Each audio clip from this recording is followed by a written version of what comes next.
Yo, and welcome back to AECharlieBish, and in today's video we're going to be talking about, can Cristiano CR7 lead Manchester United to glory? Now, before we do begin, I do appreciate if you would hit the subscribe button if you're new around here. Make sure you leave in the comments below if you do think Ronaldo can lead Manchester United to glory. But I thought I'd make this video because ultimately it's Ronaldo's return, obviously, to the Premier League this weekend. We just saw him score 2 goals against Newcastle, and it just shows a 36-year-old Cristiano Ronaldo can still score and hang in the Premier League. Now, if you look at his overall performance, you can see a little bit, obviously, but what are you going to expect? Let's be honest. He's a 36-year-old man, not covering as much, obviously, of the field as he used to.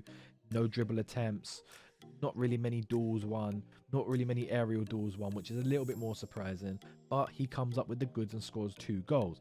Now, the goalkeeper was questionable, and obviously there is a thing where, you know, maybe the goalkeeper had Cristiano Ronaldo as a triple captain on FPL.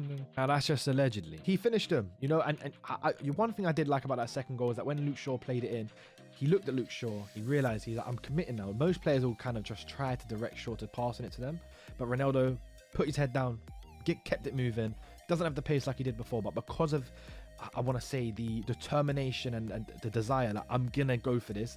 I'm not going to tell Shaw what to do. He needs to decide for himself. Shaw decides for himself. Ronaldo's in the perfect position. The centre-back is a yard or two off Ronaldo, needs to be closer to him.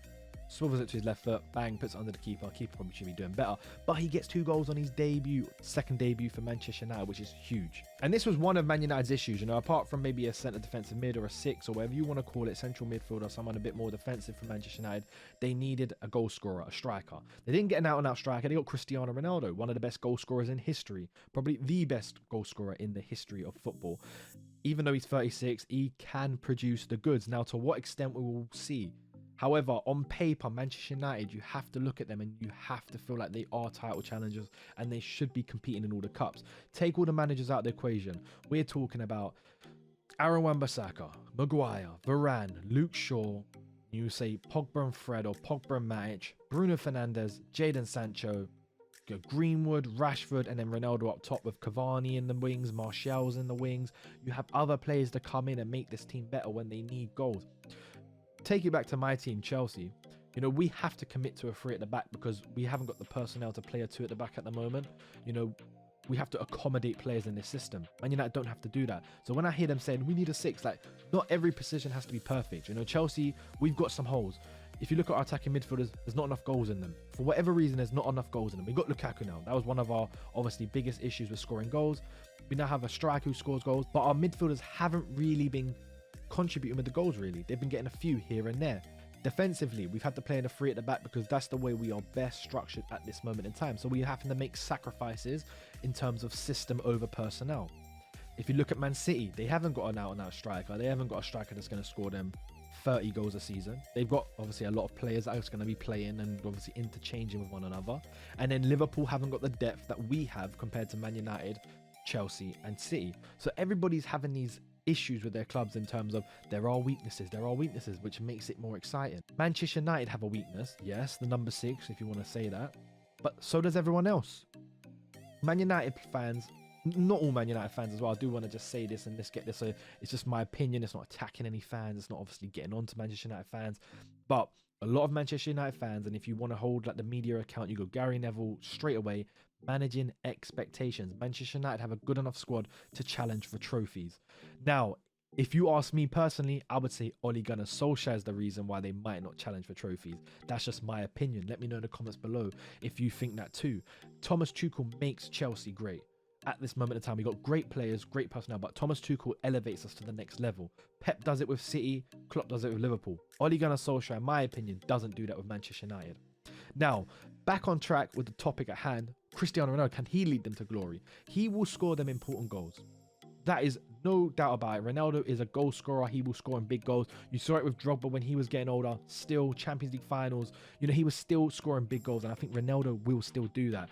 However, He won't be, at least I don't think, consistent over the whole season. He will come up with the goods time and time again in games that they will need. That Manchester United, you saw them drop a lot of points to draws last season, 0-0s, 1-1s. I feel like Ronaldo will score in them big games. You see in the Newcastle game, it was 1-1, Ronaldo crops up, 2-1, changes the game, Man United go on to win. And I think this is what you're going to see from Ronaldo.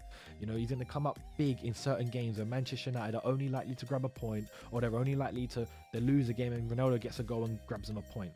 Now you see at Juventus, he weren't the same player, you know, they didn't win the league, you know, he weren't scoring as many goals. Obviously, he still scored a lot of goals over there. Some of it was due to penalties, but he's still done a job at the age that he's doing, which is crazy, phenomenal. And this is one thing I do want to say about Ronaldo. When Ronaldo, it's like the world stopped. Like, that's how you know he's a global superstar. Like, if you saw the likes and the retweets on it, and I'm sure that's not just from Man United fans, I think that's just from football fans and Ronaldo fans.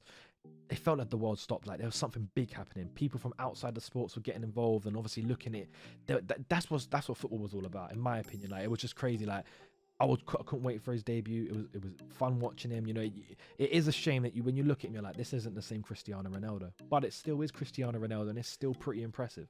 But just for the announcement, I don't know, I just felt football. Like, I just felt the passion. Like, that was a big moment, even for neutral fans, in my opinion. Like, as a Chelsea fan, I thought it was great. And you know what?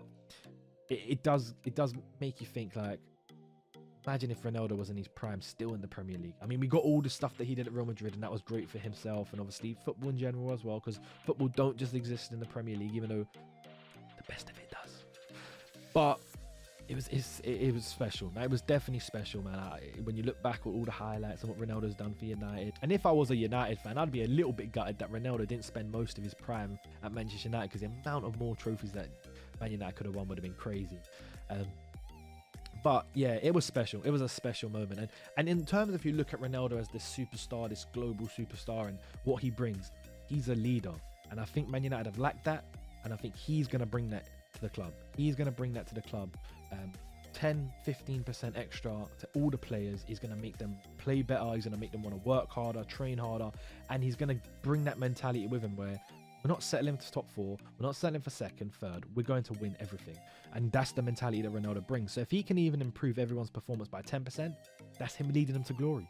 You know, his mindset, his mentality, his effect on the club, I think it will do good wonders for Manchester United. And I think if Ole Gunnar Solskjaer doesn't win anything this season, it's a failure, a massive failure. And in my opinion, you've got to grab one of the three: Champions League, FA Cup, Prem. It's got to be one of those three. You know, they haven't won a trophy for 3 years. Ole Gunnar Solskjaer hasn't won a trophy yet. He's had some impressive performances, and I have to give him credit. He has done well in certain aspects, but he has got a squad right now that's capable of challenging for trophies, and that needs to be done. Because even if you look at the other players around him, Bruno Fernandes, goals on him, Rashford, goals on him, Martial was goals on him. Sancho, obviously, just adapting to the new league. He's struggling at the moment, but he should have goals and assists in him. Cavani has goals in him. They've got goals all around the squad. Pogba's obviously at the moment a machine when it comes to assists. They've got the team. They've got the team, and it will be interesting to see whether Manchester United can challenge City, Liverpool, Chelsea, all for this league. I think it'd be really super fun if they all can. We'll see. If Man City had a out-and-out striker, then we could all be in trouble. I mean, Pep's just a crazy manager. But one thing I would say in terms of that, Tuchel's come in and obviously beat Pep like 3 times on the bounce, and he showed them levels. It will be interesting to see this elite managers all battling it out between Tuchel, Klopp, and Pep. I think Ole Gunnar Solskjaer isn't in that conversation. However, if Man United did go out and get another manager, then it'd be the top 4 crazy. It'll be, I think the Premier League should be on for an interesting season, and I really do hope it. But Man City do look like they've bounced back from that 1-0 against Tottenham. They do look like they're gonna obviously come again, and this is what happened last season as well. So we need to pay attention. We need to make sure that we obviously take points of them as much as possible. Keep winning. This is for Chelsea. This is for Man United. This is for Liverpool. Just talking as a football aspect, we want a competitive season this season, because the last few years have been non-competitive and it's not really been as enjoyable. Without further ado, this is the end of the video. Let me know if you do think Man United can win any trophies, and do you think that's down to Ole Gunnar Solskjaer? Is Ronaldo going to be one of the factors that they may win it? Let me know in the comments below. If you are new around here, hit the subscribe button. I do appreciate it. Like I said before, FIFA 22 is arriving very shortly. We will test the game. We will see how good it is. Then we'll make decisions about content. Right now, we're just talking football. We're talking MMA. We're talking about UFC. We're talking about a lot of things. If you do want me to react or do anything in particular, let me know in the comments below, or you can message me on Twitter at AECharlieBish. I do appreciate everyone's support. Learn, change, and entertain.